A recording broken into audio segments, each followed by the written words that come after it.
overall, I think this is an exciting conference and I'm really looking forward and happy to be here. Thank you.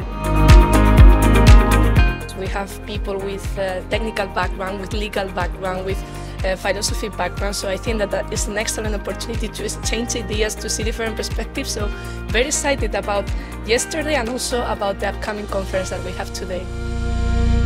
So it's been a very successful conference and I'm very happy to be here.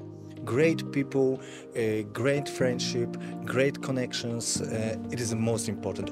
Exciting and innovative. So interesting, transdisciplinary and friendly would be my 3 words on this.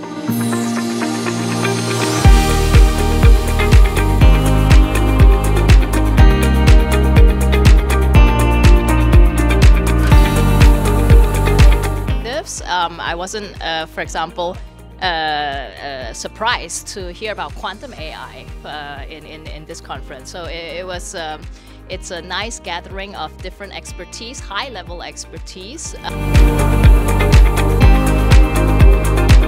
Just the complexity of artificial intelligence and how that is reflected in the difficulty of choosing a regulatory path to regulate it.